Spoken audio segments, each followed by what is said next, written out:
অসৎ পথের অর্থ দিয়ে বিলাসবহুল প্রাসাদ করে ভাবছে যারা সুখেই আছে, সুখ কি ভাই টাকায় মেলে?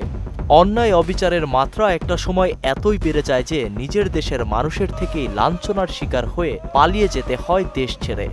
না নেওয়া যায় সেই অর্থ সম্পদ আর সম্মান তো অনেক দূরের কথা। ৫৩ বছর বাপ ছেলে মিলে একটানা ক্ষমতায় থাকার পর ক্ষমতাচ্যুত হয়ে দেশ থেকে পালান সিরিয়ার সাবেক প্রেসিডেন্ট বাশার আল আসাদ। তবে তার পালিয়ে যাওয়ার ঘটনাকে কেন্দ্র করে বিশ্বজুড়ে দাগ কেটেছে বেশ কিছু প্রশ্ন। বিভক্ত সিরিয়ার মসনদে বসবে কারা? কে হবে আগামীর প্রেসিডেন্ট?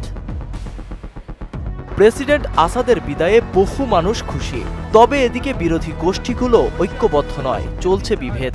এই বিদ্রোহের নেতৃত্বে ছিল ইসলামপন্থী বিদ্রোহী দল হায়াত তাহরির আল শামস।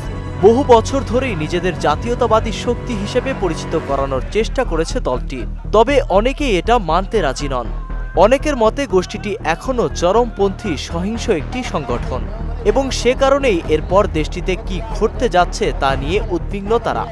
গোষ্ঠীতন্ত্রের হাত ধরে সিরিয়াও কি লিবিয়ার মতো বিভক্ত হতে পারে? যদিও গোষ্ঠীটির নেতা অন্যান্য সম্প্রদায়কে আশ্বস্ত করার চেষ্টা করেছেন তারা তাদের মতাদর্শ কাউকে চাপিয়ে দেবেন না। পর্যবেক্ষকরা বলছেন সিরিয়া আরও বিপর্যস্ত অবস্থায় পড়ে যেতে পারে, কারণ সেখানে বিভিন্ন গোষ্ঠী নিয়ন্ত্রণ প্রতিষ্ঠার জন্য একে অপরের সঙ্গে লড়াই করবে। তবে আপাতত সিরিয়ার ভেতরে এবং বাইরে থাকা অনেক মানুষ একটি নতুন আশা নিয়ে ঐক্যবদ্ধ। নাসিমুল বারী সৌরভ, মোহনা ডিজিটাল।